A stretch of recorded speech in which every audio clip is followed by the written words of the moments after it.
pretty sure it's Saturday evening. That doesn't make any sense. All my housemates are in Switzerland on a trip that I didn't really want to go on. I'll go to Switzerland later.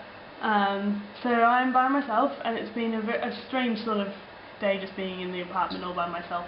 I woke up at 2 because I had a big night out last night. Not really, I went to bed. I watched lots of TV and then I went to sleep.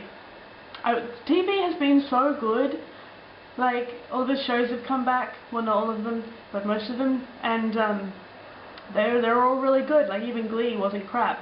And that made me really excited. And How I Met Your Mother was as good as it has been in the past and not as bad as it was last season. So, talking about TV is definitely something that you're very interested in. And what the point of this vlog is, isn't it? That I will talk about television as the focus of my lifestyle in Milan. Right? Yeah, that's what's interesting about life. So yeah, I sort of, like, haven't really felt like going out and partying much, which is comforting in a way, because it's like, oh no, it's okay, I'm still me. That first week when I was like, woo, let's go out, I'm done now for a while. So I've had lots of lovely nights in watching TV. I'm still, like, you know, living it up. I'm still going out and looking at pretty things and whatnot, and it's all been very good and I'm very much enjoying myself, but I'm not partying anymore. Thank you so much for the backstage video. It was so awesome. All the costumes looked so good, and it was really exciting to see. And it didn't make me too sad. It sort of just made me like, yay! This looks really great. And apparently it all was great and all went well. And I didn't forget my lines. Joke, because I was recorded. And I'm really excited to actually see the whole play happen, so hopefully nothing too dreadful occurred with filming it all, and all as well, because I'm really paranoid about that sort of thing. I'm being, like, eaten by some sort of bug that exists in our apartment. I think it's like a little black spindly one, and there's all these little strange bumps on us, and I'm not a fan of it. There's one on my foot now and it's quite large and I'm scratching it, that's why it came to mind. The language course, the intensive language course, is finished. We had the exam yesterday, and that went well enough, I suppose. All fine. So we've got a week off next week, this coming week. Not all of us. The people who are doing English language courses, they start next week, and the people who are doing, like, business, commerce, economic stuff also start next week. But some of us have a week off, and Monica and I want to go to Venice and Verona and Padova, but we need to figure that out because she needs to be back by Thursday to move into her new apartment. So it'll just be a couple of days probably, which is all that's probably necessary. But I signed up just now for a day trip tomorrow to Parma. I don't know anything about Parma, I didn't know where it was. I know that occasionally the word comes before the word ham in certain products. And that's about the extent of my knowledge of Parma. But I'm excited. I don't know anybody else who's going, so I'm just going to rock up and make new friends, I suppose, because I don't want to sit around the apartment again, and it's hard to organise things with other people, and we're not going to do anything fancy that I know of tomorrow, so I'm going to Parma. Cool. I have to figure out how to get to the central station though. I made apple crumble today. That was exciting. I went to the grocery store and spent like an hour walking around looking for sugar, specifically brown sugar, but sugar at all would have been nice. They don't have brown sugar. I don't think brown sugar exists here, maybe in specialty shops somewhere, but it's not there. So I bought some cane sugar, which didn't quite do the trick. And it's like this weird like the Italian version of custard, which is like crema pasticceria or something.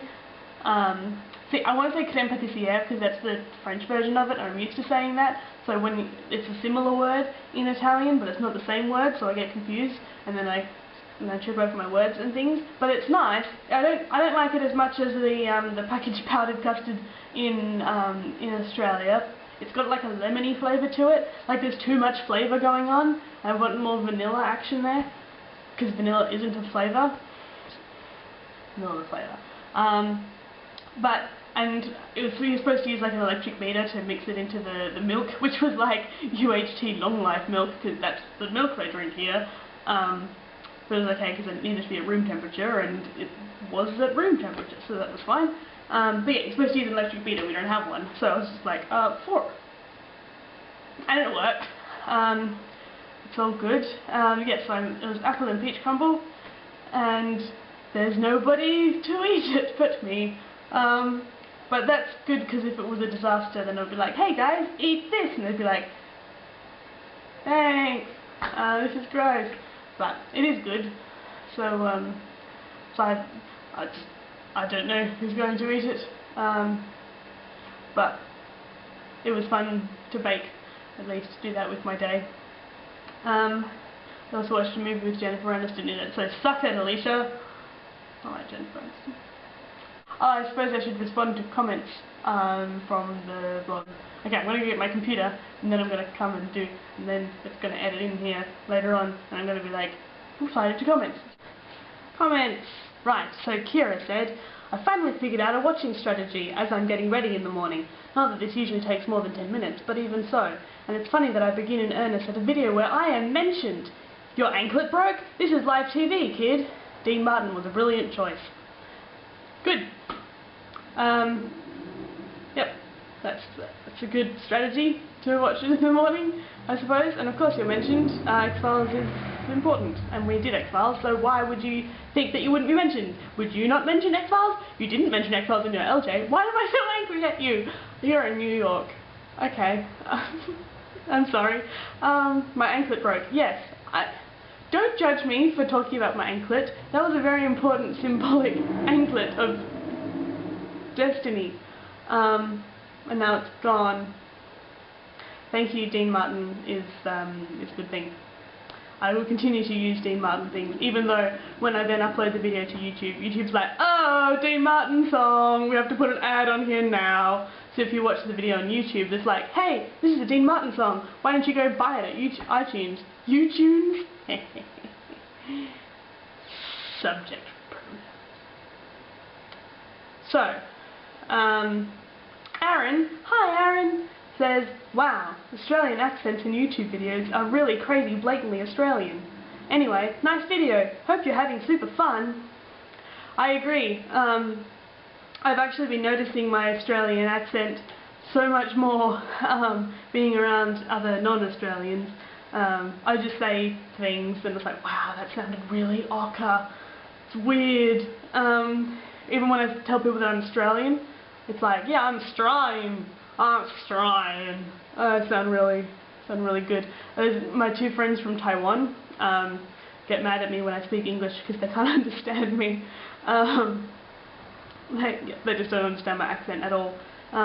Europeans tend to just assume that I'm American, because there's no reason why they would be able to distinguish between American from like one state and American from a different state, and all the different American ones from all the different English ones, and from the very small variation of Australian ones. So they just assume that I'm American until I tell them that I'm not, and then they seem a little bit relieved, which isn't very nice, but that's how it is. So yes, Aussies are awesome.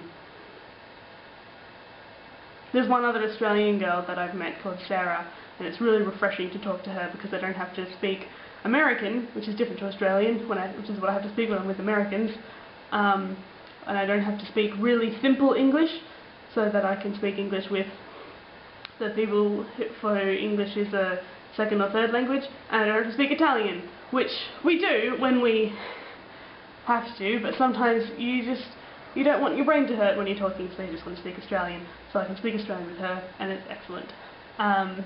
Next comment. Emily. This is a nice montage. You should use Volare next time, and not even a good version, the one from Lizzie McGuire. I will, eventually, I promise. I'll find the Lizzie McGuire version of Volare, Because I don't already have it on my iTunes. No, I don't actually.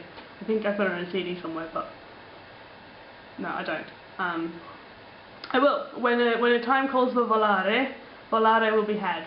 Maybe even if I go back to Rome, because that's where the Little Lion movie was set, obviously. Please explain the produce puns. It's food and puns. You know I can't resist either of them. Okay, well, the produce pun that you saw last time was I fichinghi. G. I'm gonna go find it, and then I will. I also bought another one recently, so you can enjoy the produce puns. Produce puns. Right. So this one says I fichinghi.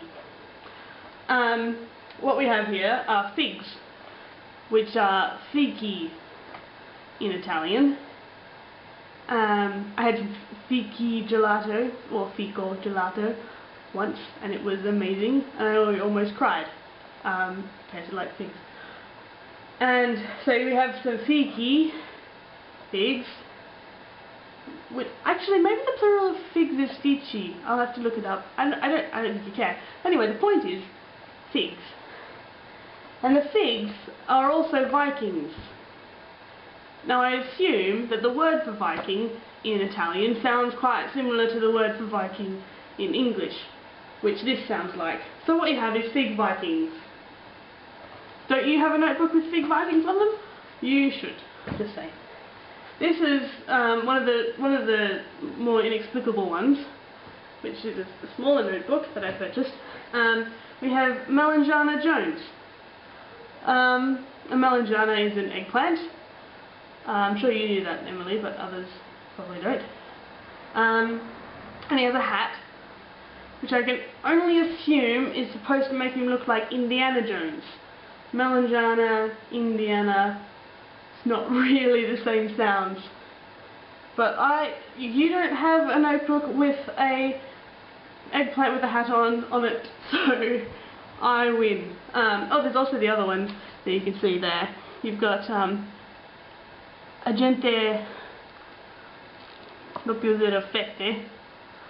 That's funny. Fette, like some sort of like a hard bread, pretty much. And he's clearly supposed to be 007.